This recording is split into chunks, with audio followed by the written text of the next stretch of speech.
Assalamualaikum warahmatullahi wabarakatuh.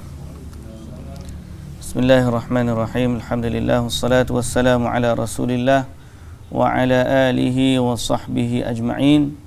Rabbi syrah li sadri wa yassir li amri wa hlul 'uqdatan min lisani yafqahu qawli, amma ba'du. Muslimin dan muslimat yang dirahmati Allah Subhanahu wa taala sekalian. Alhamdulillah, syukur kita kepada Allah Subhanahu wa taala, Tuhan sekalian alam.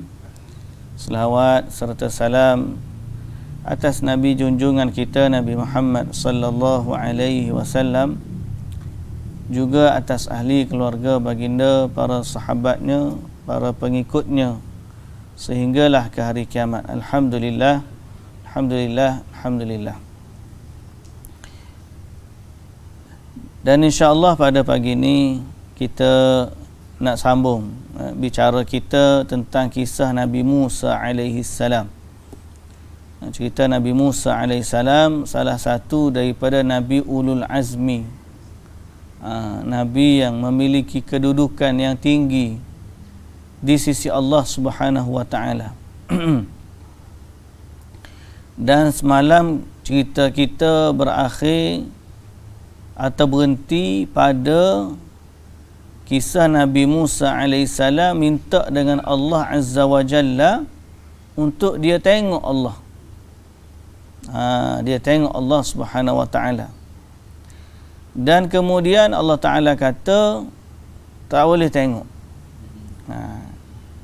Kamu tak akan sanggup untuk tengok. Kalau kamu nak tahu macam mana, perhatikanlah gunung tu. Kalau gunung tu teguh dengan tepat dia, kamu boleh tengok. Tapi kalau gunung tu hancur lebur, mana kamu tak mampulah. Lalu Allah Azza wa Jalla tajalla. Tajalla ni menampakkan, baru buka hijab. Kata dalam hadis yang kita baca semalam, sekadar ujung jari kelingking. Kecil je. Sedang Allah Azza wa Jalla ni maha suci daripada sekalian makhluk. Sehingga Nabi sallallahu alaihi wasallam waktu menghadap Allah, Nabi kata hijabnya dari cahaya. Ya, Allah Azza wa Jalla baru sekadar tu pada gunung hancur lebur, sehingga Nabi Musa alaihissalam pengsan. Dan bila dia pengsan, sedar daripada pengsan, dia bertaubat kepada Allah dan dia kata dia berserah diri dan beriman kepada Allah Azza wa Jalla. Baik, jadi itu kisah berakhir semalam, dan kita janji nak sebut tentang masalah fir ru'yah. Ru'yah ni maknanya hukum melihat Allah. Hukum atau masalah berkaitan dengan melihat Allah Azza wa Jalla. Dan pada cerita tu juga ada tentang kemuliaan Nabi Musa alaihissalam. Kemuliaan Nabi Musa alaihissalam ialah dia pengsan. Antara disebut kemuliaan dia ialah dia telah melalui satu fasa yang mana dia pengsan apabila berhadapan dengan Allah Azza wa Jalla. Dan ini ada kaitan dengan satu hadis yang mana disebutkan dalam tafsir ni juga tentang keistimewaan Nabi Musa alaihissalam. Kita nak baca dulu ke ataupun kita cerita Nabi Musa dulu? Kita baca Quran dululah. Mungkin kita dah start cerita tu tak terbaca ayat nanti. Baik, sebagai memberkati majlis kita ni pagi-pagi, mungkin kita ni tadarus dan tadabbur. Kita start dengan tadarus dululah.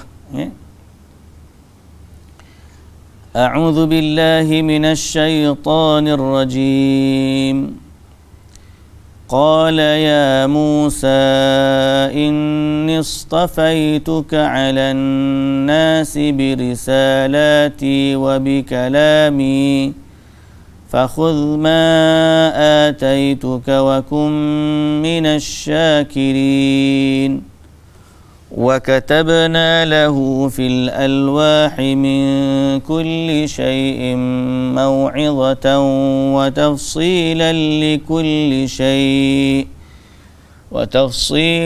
لكل شيء فخذها بقوة وأمر قومك يأخذوا بأحسنها سأريكم دار الفاسقين سأصرف عن آياتي الذين يتكبرون في الأرض بغير الحق وإن يروا كل آية لا يؤمنوا بها وإن يروا سبيل الرشد لا يتخذوه سبيلا وإن يروا سبيل الغي يتخذوه سبيلا ذلك بأنهم كذبوا بآياتنا وكانوا عنها غافلين والذين كذبوا بآياتنا ولقاء الآخرة حبطت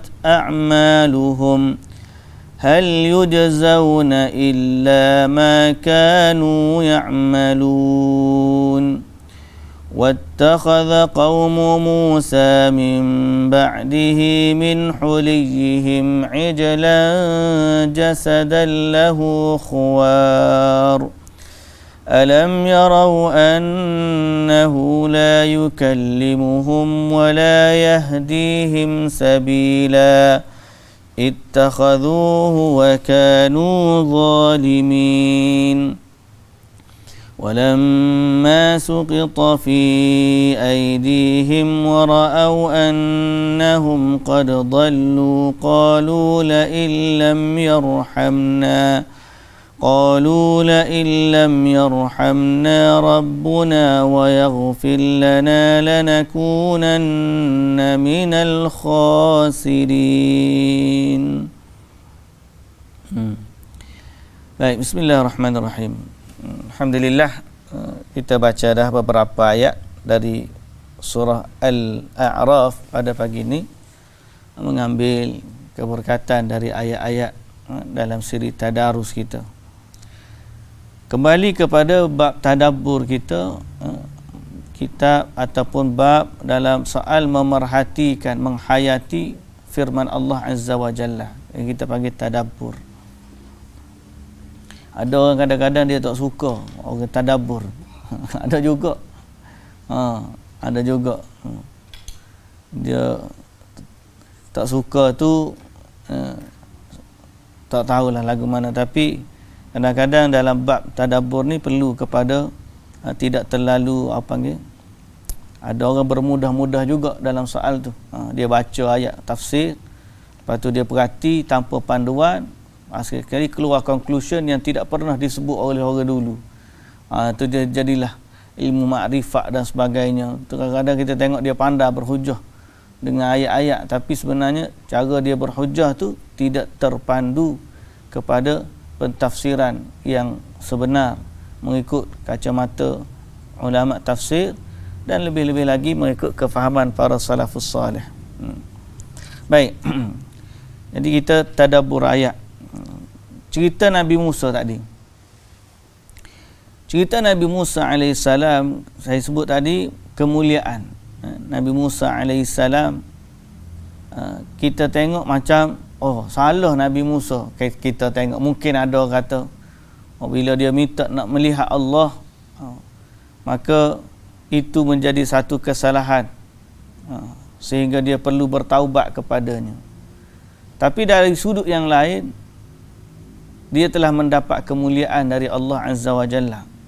Telah mendapat kemuliaan dari Allah Azza wa Jalla, di mana terdapat satu hadis dari Nabi Muhammad sallallahu alaihi wasallam sebagaimana yang diriwayatkan oleh Al-Imam Al-Bukhari. Al-Imam Al-Bukhari dari Abi Sa'id radhiyallahu anhu, bahawa seorang lelaki dari golongan Yahudi datang jumpa Nabi sallallahu alaihi wasallam mengadu kena tampar. Qad lutima wajhuhu, ditampar wajahnya. Orang Yahudi mari mengadu pada Nabi kena tampar. Ini hebat. Piagam Madinah ni sampai Nabi sallallahu alaihi wasallam, orang Yahudi pun boleh mengadu ke dia. Jadi dia mengadu, kata, ya Muhammad, wahai Muhammad, inna rajulan min ashabika minal ansar latama wajhi. Salah seorang pada sahabat kamu daripada golongan Ansar, dia tampar aku. Ngadu. Nabi kata panggil lelaki tu.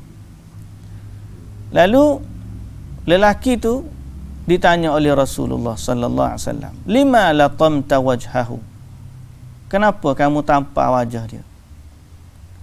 Qala ya Rasulullah, inni marartu bil yahudi, aku sebenarnya berjalan, lepas tu jumpa dengan Yahudi ni.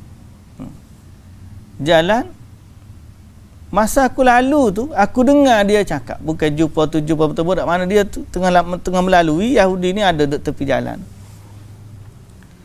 Aku dengar dia kata, wallazi istafa Musa 'alal bashar, demi yang telah memilih Nabi Musa atas sekalian manusia. Maknanya dia menyatakan Nabi Musa ni mulia di atas sekalian manusia. Qultu wa ala Muhammad, aku kata dia, mulia dia lebih pada Nabi Muhammad. Lepas tu kes tu berlanjutan sampailah aku pun ambil dia, aku tampar. Maknanya dia buat terintisaran lin Nabi sallallahu alaihi wasallam. Bahasa kita ni, dia membela Nabi sallallahu alaihi wasallam. Selisih faham dia dengan Yahudi tu menyebabkan dia membela Nabi dan dia tampar. Nabi sallallahu alaihi wasallam pun betulkan dia. Nabi kata, la tukhayyiruni min bainil anbiya, jangan kamu lebih-lebihkan aku dari kalangan nabi-nabi. Memanglah Nabi sallallahu alaihi wasallam ni penghulu sekalian nabi. Tapi janganlah sampai kita ni membezakan nabi-nabi. Dalam agama kita Allah Taala kata, la nufarriqu baina ahadin min rusuli. La nufarriqu baina ahadin min rusuli. Semua nabi-nabi, rasul-rasul adalah kekasih Allah. Jadi kalau kita nak sebut kemuliaan Nabi Muhammad penghulu sekalian Nabi Adam, boleh. Kita tak salah menyebut. Tapi jangan sampai kita kata nabi-nabi lain ni tidak kedudukan dia lebih rendah daripada Nabi sallallahu alaihi wasallam, atau pada sudut merendah-rendahkan nabi lain. Itu maksudnya. Sedangkan kita sebut para nabi ni, bila kita sebut alaihi salam, para nabi ni alaihimus salatu wassalam, ke atas mereka semua adalah selawat dan salam dari Allah Azza wa Jalla. Semua nabi bagi amanar rasulu bima unzila ilaihi min rabbih wal mu'minun kullun, semua mereka amana billahi wa malaikati wa rusuli wa kutubi la nufarriqu baina ahadin min rusuli, kami tidak membezakan seorang pun daripada rasul-rasul. Makna kita ni beriman pada semua rasul, walaupun kita ikut syariat Nabi Muhammad sallallahu alaihi wasallam dan kita tahu Nabi Muhammad adalah penghulu sekalian manusia, nabi yang terakhir, kekasih Allah yang paling agung, kemuliaannya lebih daripada yang lain, sehingga Allah Taala bagi kepada nabi apa yang tidak diberikan kepada nabi-nabi terdahulu. Tapi dalam keadaan tu kita masih lagi kita kata kita beriman dengan semua nabi-nabi. Itu maksud la tukhayyiruni bainal anbiya, Jangan kamu kata Nabi Muhammad je kita ambil, orang lain kita tak nak. Jadi seolah-olah Nabi kata bila Ansar ni tapa Yahudi tadi, Nabi kata Nabi Musa pun Nabi kita juga. Gitulah seolah-olah lah bahasa kita. La tukhayyiruni bainal anbiya. Jangan kamu pilih aku daripada nabi-nabi lain. Semua nabi-nabi itu kita beriman berlaku. Jadi sebab tu bila kita tengok cara dialog Dr. Zakir Naik kan, bila orang datangkan hujah dengan Bible, dia akan jawab. Dia kata, kita pun beriman dengan Bible. Cuma beriman Bible yang diturunkan oleh Allah kepada Nabi Isa. Dan kita sayang kepada Nabi Isa kerana dia adalah Nabi daripada sekalian Nabi-Nabi. Sebagaimana kalau jumpa dengan Yahudi, kita kata kita sayang kepada Nabi Musa. Malah lebih sayang pada Nabi Musa berbanding kamu. Tengok ayat Nabi SAW. Bila Nabi sampai ke Madinah, cerita Ashura. Orang Yahudi kata kami puasa sebab hari ini Allah selamatkan Nabi Musa daripada Fir'aun. Apa kata Nabi Muhammad SAW? Nahnu ahaqqu bi Musa minkum. Kami lebih berhak dengan Nabi Musa daripada kamu. Maknanya kita beriman dengan sekalian Nabi-Nabi. Semua Nabi-Nabi yang disebut dalam Quran dan Nabi-Nabi yang tidak disebut dalamnya, kita beriman. Kita beriman dengan para Nabi. Jadi jangan sampai kita kata Nabi Musa tu bukan Nabi kita. Tak. Nabi Musa tu kita beriman dengannya. Cuma syariat, kita ikut syariat Nabi Muhammad sallallahu alaihi wasallam. Dan kita mendoakan agar Allah Azza wa Jalla bagi kemuliaan kepada Nabi Muhammad sallallahu alaihi wasallam sebagaimana yang telah dijanjikan oleh Allah Azza wa Jalla. Baik. Jadi cerita Yahudi kena tapa tadi, Nabi pesan kepada Ansar, jangan kamu lebihkan aku daripada para nabi, maknanya jangan sampai tak beriman dengan Nabi Musa lah, tu lebih kurang. Fa innan nas, Nabi pun sebut kemuliaan Nabi Musa. Nabi kata fa innan nas yus'aquna yaumal qiyamah. Kerana manusia ni akan pengsan pada hari kiamat. Manusia ni pengsan di hari kiamat. Makna bangkit pada mahsyar lah. Fa akunu awwala man yufiq. Aku adalah orang yang pertama sedar. Fa idza ana bi Musa akhidhun bi qa'imatin min qawaimil arsh. Tiba-tiba aku sedar tu, aku tengok Nabi Musa duk memegang di qawaim. Qawaim ni macam tiang lah, di tiang arsh. Duk berpegang di tiang. Nabi bangkit, Nabi bangun, Nabi tengok Nabi Musa duk pegang tiang arsh tu. Fala adri, dan aku tak tahu, Nabi kata Nabi sallallahu alaihi wasallam, afaqa qabli, apakah dia ni sedar sebelum aku, am juziya qatit tur, ataupun dia diganjari, dia beri ganjaran kemuliaan, maknanya dia sedar daripada awal daripada Nabi. Kenapa? Sebab apakah dia sedar sebelum daripada Nabi, ataupun juziyah, dia ni diberi kemuliaan, dibalas dengan sebab dia dah pengsan di Bukit Tur. Dia dah pengsan di Bukit Tur. Jadi sebab pengsannya di Bukit Tur, ada balasan baginya di hari akhirat.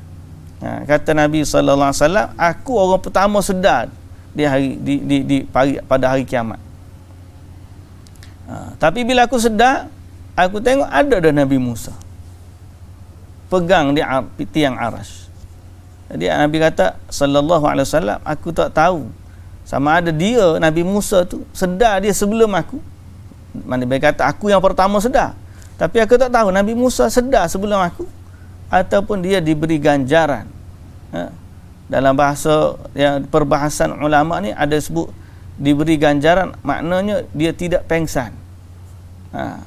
Dia tidak pengsan kerana dia dah pengsan di padang. Bukan kata dia tak mati dah. Kalau ada orang tanya soal, apakah maksud hadis ni Nabi Musa tak mati? Nabi Musa mati juga, mati. Cumanya ini menunjukkan kemuliaan dia kerana dia dah pengsan kerana takut kepada Allah di dunia dulu. Okey, itu kemuliaan Nabi Musa. Baik, bab cerita melihat Allah pula. Rasanya ayat yang kita baca hari ni kena baca pula minggu depan. Baik, cerita bab melihat Allah Azza wa Jalla. Melihat Allah ni salah satu daripada akidah ahli sunnah wal jamaah. Akidah ahli sunnah wal jamaah berdasarkan Quran dan hadis menyatakan kita semua orang beriman akan melihat Allah. Kita semua orang beriman akan melihat Allah. Melainkan golongan Mu'tazilah dan Khawarij. Mu'tazilah dan Khawarij dia kata melihat Allah ni mustahil. Allah ni tak boleh dilihat, mustahil untuk dilihat. Jawapan ahli sunnah kepada mereka, mustahil di dunia. Maknanya Allah ni tidak boleh dilihat di dunia. Golongan Mu'tazilah dan Khawarij berhujah dengan ayat yang kita baca semalam. Dia kata Nabi Musa nak tengok pepengsan, macam mana nak tengok Allah? Tapi ahli sunnah berpandukan kepada hadis dari Nabi sallallahu alaihi wasallam, kita mengiyakan ayat yang kita baca semalam. Betul Nabi Musa tak boleh melihat Allah. Yakni Allah mustahil untuk dilihat. Tapi ada penjelasan dia. Mustahil dilihat di dunia. Kerana ada hadis-hadis dari Nabi sallallahu alaihi wasallam yang sahih yang mengatakan orang yang beriman akan melihat Allah di dalam syurga. Di dalam syurga. Jadi pendetilannya di dunia memang mustahil. Tapi di akhirat, di dalam syurga, Allah Azza wa Jalla memperlihatkan dirinya untuk hamba-hambanya yang dia kasihi. Dan ini menolak pandangan golongan Khawarij dan Mu'tazilah. Kita ahli sunnah beriman bahawa orang beriman dalam syurga nanti akan melihat Allah Azza wa Jalla.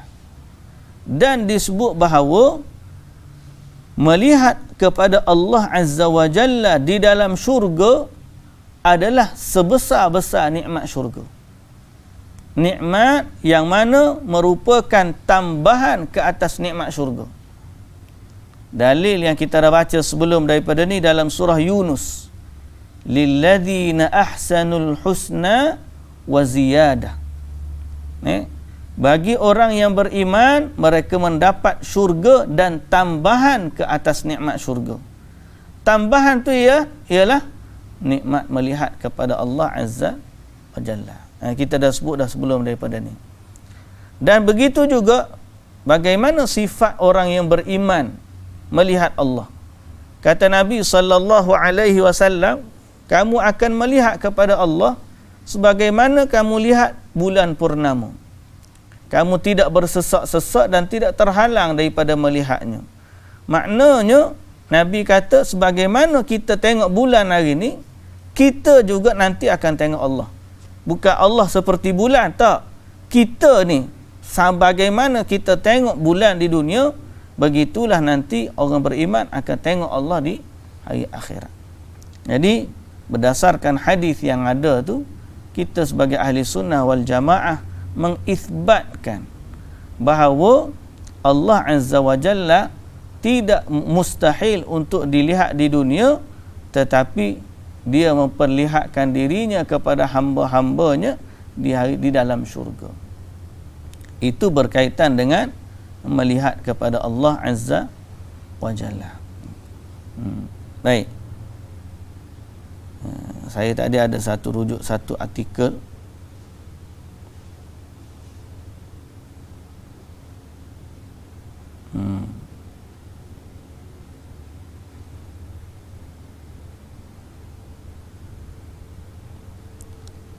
Qala an-Nawawi rahimahullah, Okey.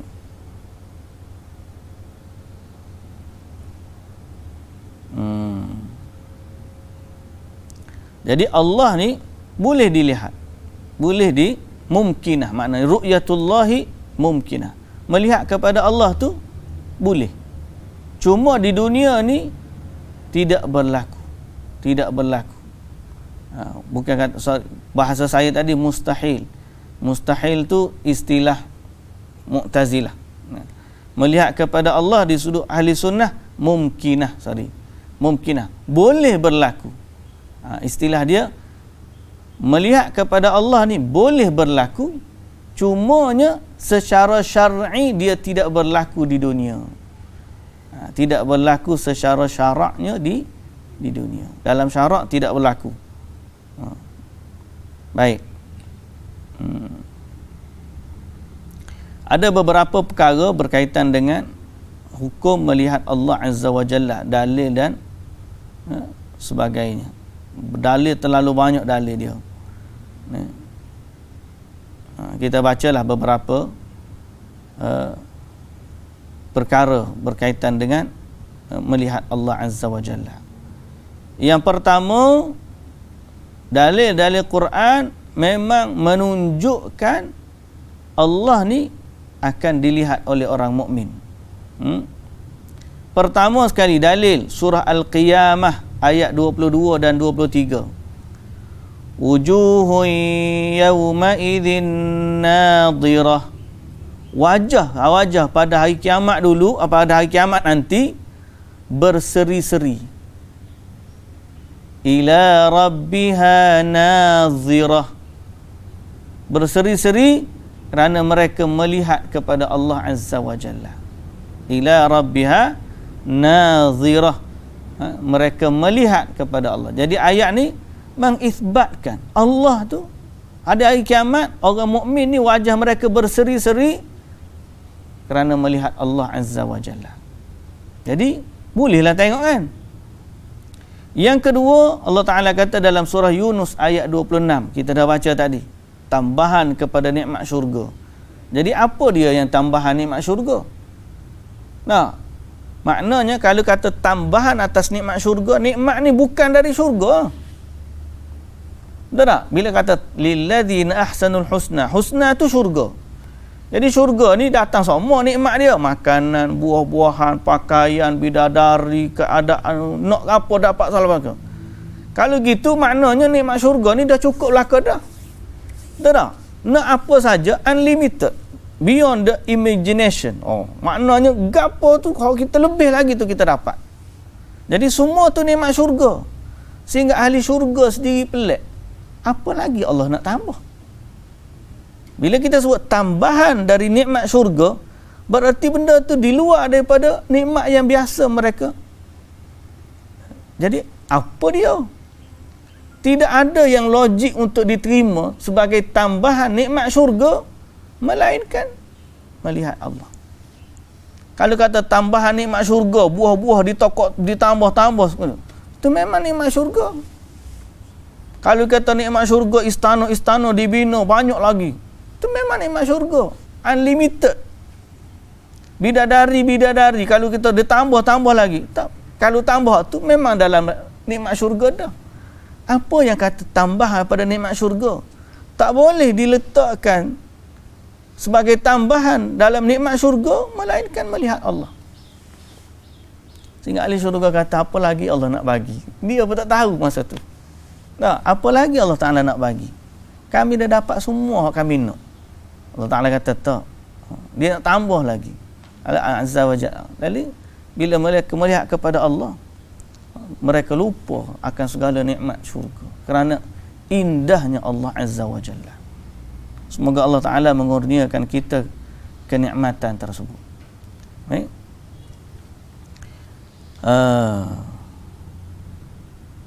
Dan kemudian dalam ayat-ayat yang lain, ayat yang menceritakan bertemu dengan Allah, bertemu dengan Allah Azza wa Jalla, dalam surah Al-Baqarah ayat 223, dalam surah Al-Ahzab ayat 44,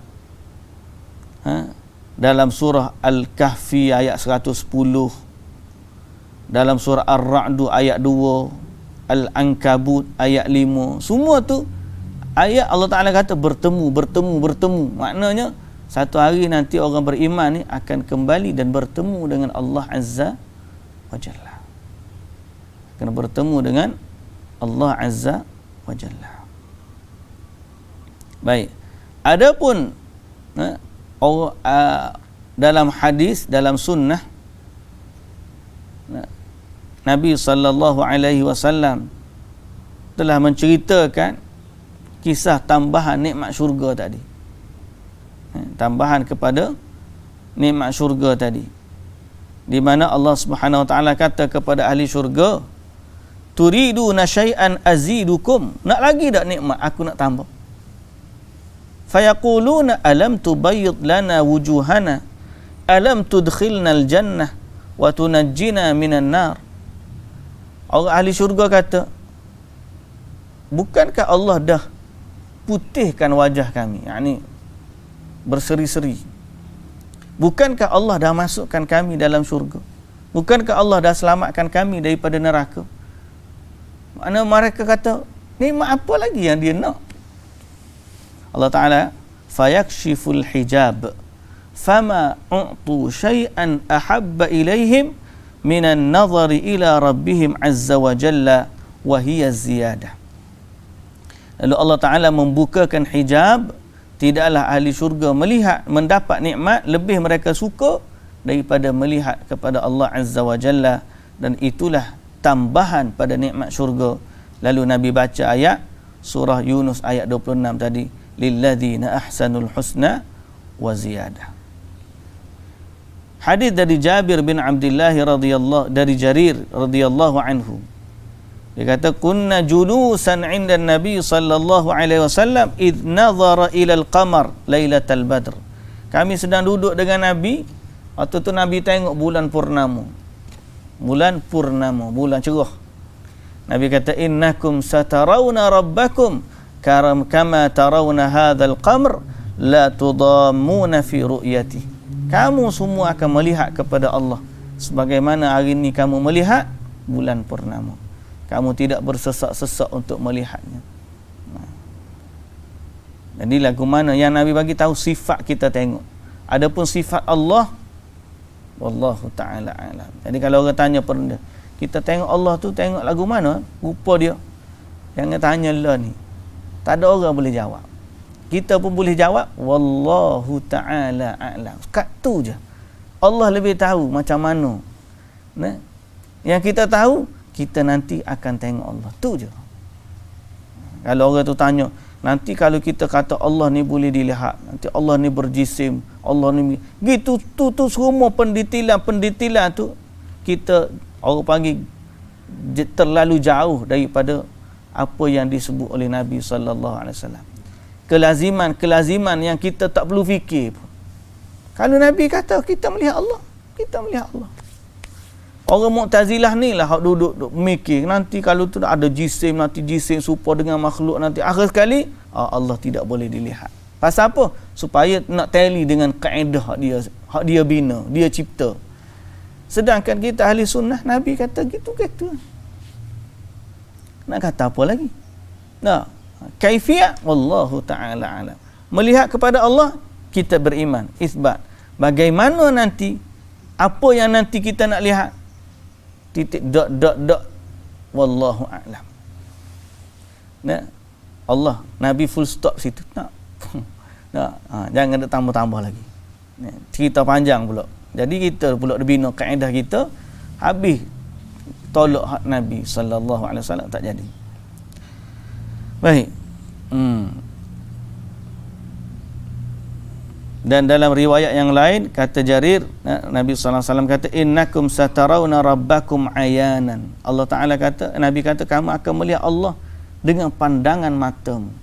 Maknanya mu tengok betul sebagaimana mu tengoklah ni dengan mata kepalamu, maka akhirat nanti kamu akan tengok dengan mata kepala kamu.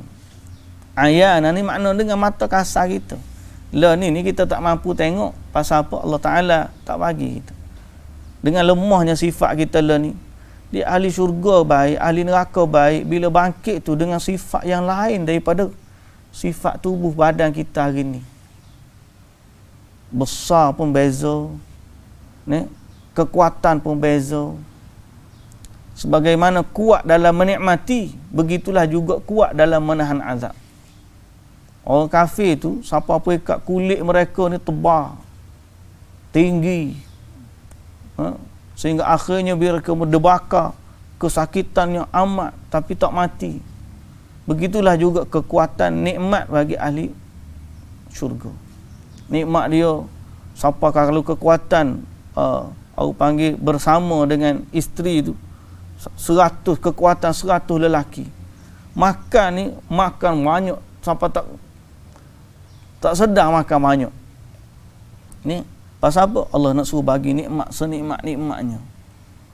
Jadi benda tu begitu tak boleh nak fikir dia. Macam mana kita nak fikir dengan kita melihat Allah Azza wa Jalla. Lah ni atas dunia memang tak berlaku secara syaraknya. Tapi Allah bukan mustahil untuk dilihat. Dia mungkinah. Ru'yatullahi mumkinah. Melihat kepada Allah ni boleh berlaku. Cuma di dunia ni tidak pernah berlaku. Dan dia akan berlaku di hari akhirat. Baik. Itu hadis Itu hadis.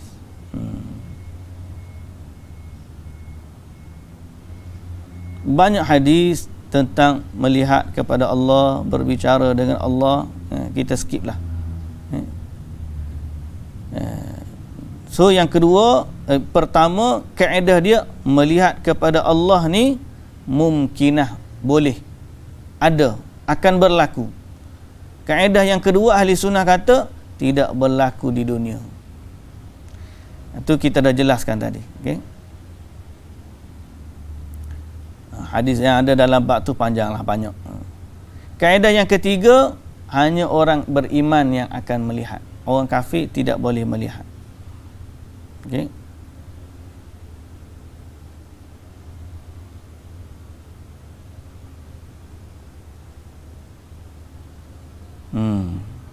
Dan kumpulan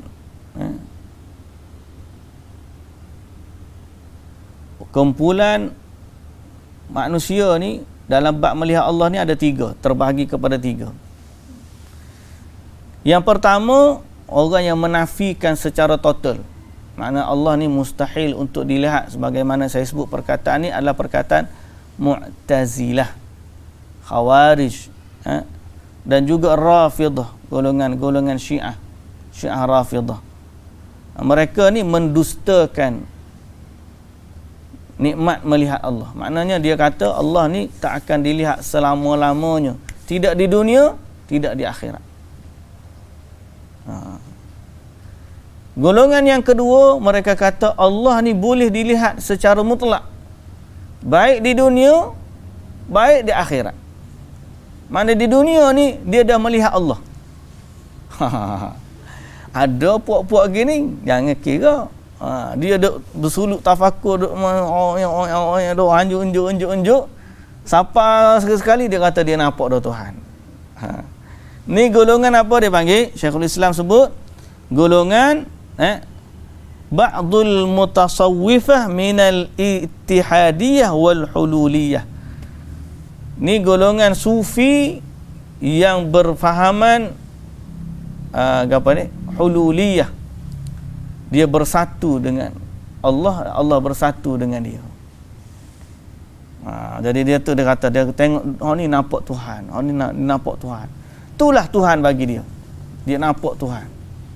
Jadi dia ni memang sesak barat lah. Ni. Dia pun mari Mirza Ghulam Ahmad kan, Qadiani tu. Dia boleh kata Tuhan ni bentuk dia serupa seorang lelaki. Dia nampak Tuhan seperti seorang lelaki, kulit putih. Ni memang sesak barat, kita kata. Sesak wal barat. Sesak dan menyesatkan. Kalau Kelantan dia panggil sesak barat. Dia apa tahu dia pergi ke barat. Sesak dia tu pergi ke arah barat. Sesak barat. Orang Kedah ada, kalau sesak berat ni kata apa? Sesak dia tak ada tambahan pada sesak tu. Kat tu je. Orang Kelantan dia sedap dia pasal. Dia tu sesak barak tu. Sesak barak tu makna sesak yang teruk kesesatan dia. Parak dia punya sesak barak.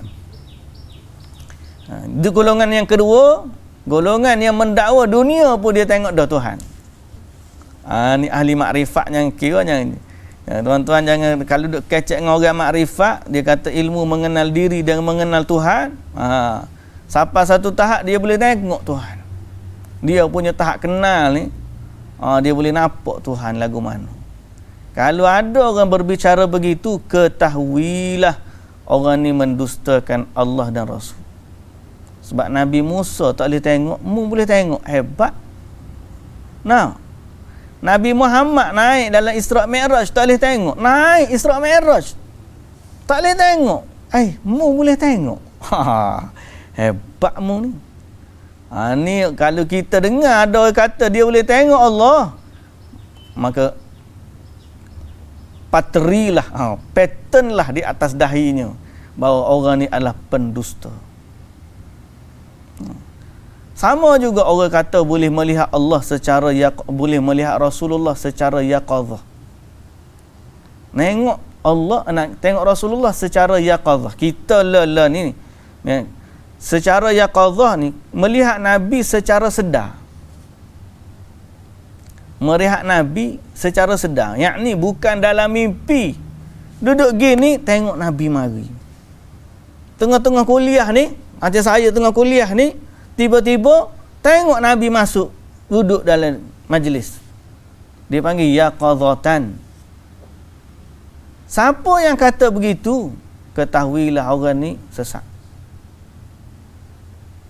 Sebab dia tak pernah berlaku kepada orang yang lebih mulia daripada kita. Takkan dah dia boleh berlaku pada kita. Maksud saya sebagaimana perkataan Al-Khattabi dan juga para ulama salaf dalam mengizbatkan dan dalam membahaskan, bukan mengizbatkan, dalam membahaskan persoalan boleh atau tidak Nabi ni dilihat secara yaqazah. Mimpi kita semua setuju. Nabi SAW kata, man ra'ani fil manam, siapa yang melihat aku dalam tidur, dia akan melihat aku bila dia secara jaga. Maknanya dia akan bertemu dengan Nabi di akhirat nantilah. Itu makna Nabi mengiyakan boleh dilihat dia dalam mimpi. Boleh dilihat dalam mimpi. Dan Anas bin Malik radhiyallahu anhu pun melihat Nabi dalam mimpi. Cuma perbahasannya melihat Nabi bukan dalam mimpi, yaqazatan. Duduk cakap tiba-tiba ni tengok Nabi. Kata Al-Khattabi, bahasa ringkasnya, dia tak berlaku kepada orang yang lebih mulia daripada kita. Siapa? Sahabat Nabi.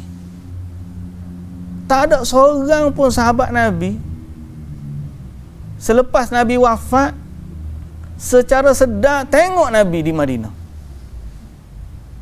Di siang hari ke, di malam hari ke, tapi tidak dalam tidur, yaqazatan. Duduk-duduk tengok Nabi ada. Kalau kita kata hatu lagu tu. Tapi tak ada. Sahabat Nabi tak ada tengok. Hatta Fatimah bintu Muhammad radhiyallahu anha. Fatimah meninggal selepas Nabi wafat 6 bulan kerana kerinduan yang teramat kepada Nabi sallallahu alaihi wasallam.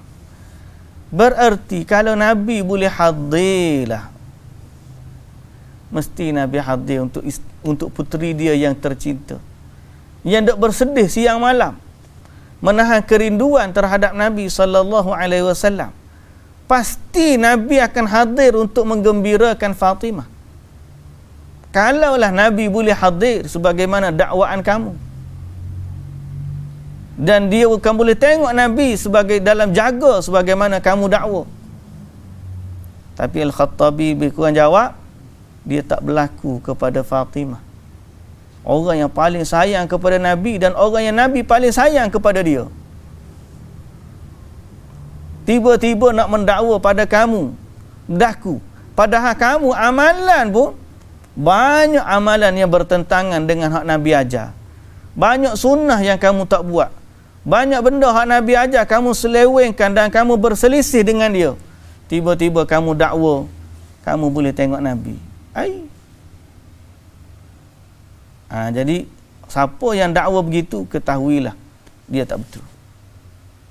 Dan alhamdulillah baru ni pun JAKIM dah keluarkan garis panduan. Antara yang kata sesat ni, nak kenal dia, salah satunya bila dia kata dia boleh tengok Nabi secara jaga. Ketahuilah orang tu sesat. Inilah yang berlaku kepada Arqam dulu. Abu Ya dulu kan, dia kata dia boleh jumpa Nabi, boleh tengok Nabi. Kalau tanya masalah, dia boleh tanya direct lah. Macam-macam. Dia boleh tanya guru dia mari tengok dengan Nabi. Syekh Suhaimi, tak Suhaimi, macam-macam lah nama dia. Akhir sekali dia dulu difatwa sebagai sesat. Cuma lala ni, mari pula cerita Yaqazah. Tengah selawat duk lambai. Sallallahu ala Muhammad. Kata apa lambai? Sebab dia kata, aku tengok waktu Nabi kita duk selawat ni, Nabi mari. Aku nampak Nabi mari. Hai tuan-tuan, benda ni tak betul. Takkan Nabi boleh mari dalam majlis dia dan dia nampak Nabi secara sedar. Dia tengah selawat, dia nampak Nabi. Dia lambai kepada Nabi. Hari ni bagai pelik gini, dan jangan duduk orang kita ni jangan mudah sangat agak terima benda pelik-pelik lagu ni. Ketahuilah orang yang paling Nabi sayang kepada dia dan dia paling sayang kepada Nabi, Fatimah bintu Muhammad, meninggal kerana rindu terhadap Nabi sallallahu alaihi wasallam. Kerana selama lepas Nabi wafat, dia tidak lagi bertemu dengan Nabi. Kalau dia boleh jumpa Nabi tiap-tiap hari, Nabi mari. Mimpi lain, kita tak tolak orang mimpi jumpa Nabi, kita tak tolak. Boleh seorang tu bermimpi jumpa Nabi. Tapi isu dia ayah secara jaga ni. Kadang-kadang Pak Hak ni dia kata tak mustahil benda tu boleh berlaku, Ustaz. Kira ilmu mustahilmu, kalau buka ilmu akal logik lagu tu, habis buka belaka pintu fitnah dalam agama ni. Kita kira bukan soal mustahil logik kamu tu. Kiranya di sudut kaedah, orang-orang dulu tak berlaku, mereka lebih mulia daripada kita, takkan dia boleh berlaku pada kita. Jadi berkaitan melihat Allah berlagu tu juga. Kalau tiba-tiba dia kata dia boleh melihat Allah, orang yang paling mulia daripada dia, Nabi Musa alaihissalam tak boleh tengok Allah. Nabi Musa dalam peristiwa Isra wal Mi'raj pun tak boleh tengok Allah. Tiba-tiba mari ke dia kata dia boleh tengok Tuhan. Ketahuilah, kalau kita kata coplah di atas dahinya, bahawa orang ni sesak wal barat. Sesak wal barat tu maknanya sesak lagi menyesatkan. Berat kesesatan dia. Baik. Jadi itu kumpulan yang kedua. Kumpulan pertama tadi menafikan melihat Allah secara total. Kumpulan yang kedua memungkinkan melihat Allah dunia dan akhirat. Maknanya dia kata dunia pun dia tengok, akhirat pun dia kata tengok. Dunia pun dia nampak dah Tuhan. Tak kira lah kalau dia kata dalam bentuk rupa paras ko, ataupun dia tengok cahaya ko apa semua, itulah Tuhan. Tak ada. Ahli sunnah adalah golongan ketiga. Golongan ketiga, ahli sunnah menafikan melihat Allah di dunia secara syaraknya tak berlaku, tapi mengisbatkannya di akhirat. Okey? Inilah pandangan ahli sunnah wal jamaah, dan dinukilkan ijma' oleh Al-Maqdisi rahimahullah, ijma' ulama ahli kebenaran dan ahli tauhid, bahawa Allah akan dilihat di hari akhirat sebagaimana yang dinyatakan oleh Nabi sallallahu alaihi wasallam. Jadi jangan jadi kumpulan pertama dan jangan jadi kumpulan yang kedua. Kumpulan kedua ni lah ni makin berkembang. Geng-geng makrifat ni siapa kadang-kadang dia boleh tengok Allah, dia kata. Dia boleh nampak Allah, dia kenal Allah lebih daripada orang lain. Ni ahli syariat belaka, dia ahli hakikat. Dia ahli hakikat dan dia dah sampai satu ahli makrifat. Atas lagi daripada tu. Jadi hak syariat ni, hak bawah-bawah ni, dia ni lah hak kena buat semayang dan sebagainya. Geng-geng makrifat ni dia dah sampai satu level, dia dengan Tuhan ni dah bersatu dah. Tak perlu lagi buat ibadat. Mengarut semua tu. Semoga Allah Ta'ala melindungi kita daripada kebodohan, kejahilan dan kesesatan. Panduan kita Quran dengan sunnah. Kenapa kita kata sesat orang ni? Sebab dia bertentangan dengan Quran dan sunnah. Kenapa kita tak terima hujah mereka? Sebab mereka bertentangan dengan hadis Nabi sallallahu alaihi wasallam. Macam mana orang boleh kata dia boleh bersatu dengan Allah sedang dalam hadis dan Quran menunjukkan sebaliknya? Okey, kita mengingkari ini kerana kita berpegang pada Quran dan sunnah. Okey, faedah yang seterusnya.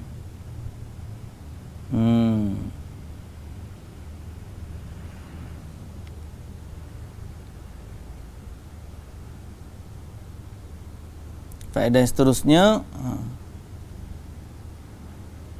la tudrikul absar wa huwa yudrikul absar. Apa yang dimaksudkan Allah tidak dapat dilihat dalam Quran itu, maknanya wa huwa yudrikul absar, dialah yang melihat kita. Dia nampak kita, kita tak nampak dia. Bahasa mudahlah, Allah nampak kita, kita tak nampak dia. Ayat ni tidaklah menafikan melihat secara total. Cuma menunjukkan bahawa di dunia ni Allah nampak kita dan kita sebaliknya tidak melihat Allah dengan mata kasar kita. Tapi bukanlah maknanya menafikan keseluruhan melihat itu. Okey. Faedah yang seterusnya, melihat Allah akan berlaku ataupun adalah merupakan nikmat ahli syurga yang terbesar, pun kita dah sebut dah tadi. Faedah yang keempat, tidak berlaku di dunia.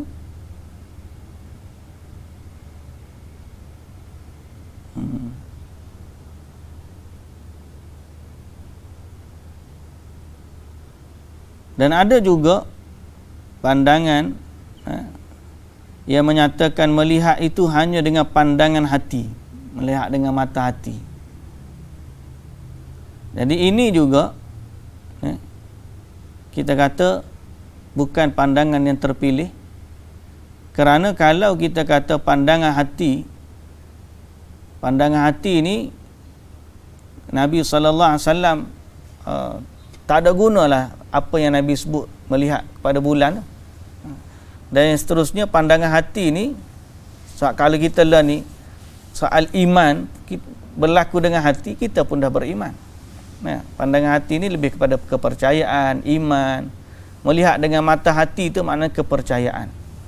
Soal ni kepercayaan kita lah ni pun dah berlaku dah. Jadi yang Nabi SAW sebut dan tambahan kepada nikmat syurga tu, benda yang belum lagi berlaku. Itulah dengan pandangan mata kasar.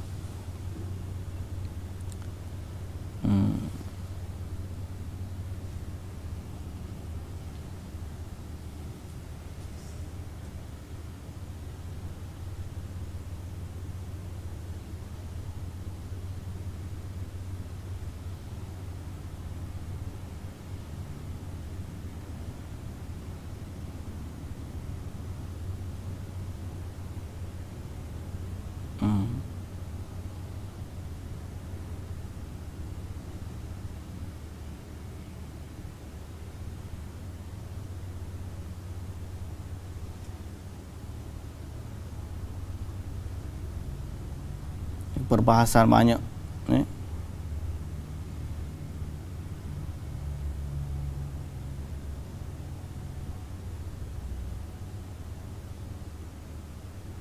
panjang. Baik, cukuplah, nanti kalau bagi lagi jadi pening pula nanti. Jadi dari sudut tu kita dah sebut beberapa asas berkaitan dengan hukum melihat Allah Azza wa Jalla.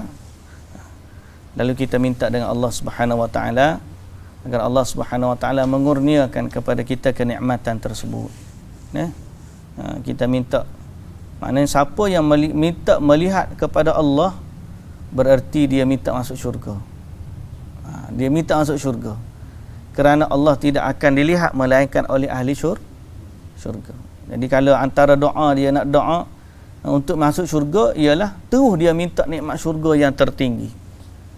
Maknanya kalau dia, ya Allah kurniakanlah aku, masukkanlah aku ke dalam syurga, selamatkanlah aku daripada azab neraka dengan rahmat-Mu ya Allah. Boleh doa begitu, bagus, dan diajar oleh Nabi sallallahu alaihi wasallam. Dan kita juga diajar untuk minta nikmat syurga. Dan kita minta nikmat syurga yang pertama kita minta bersama dengan Nabi sallallahu alaihi wasallam, kan?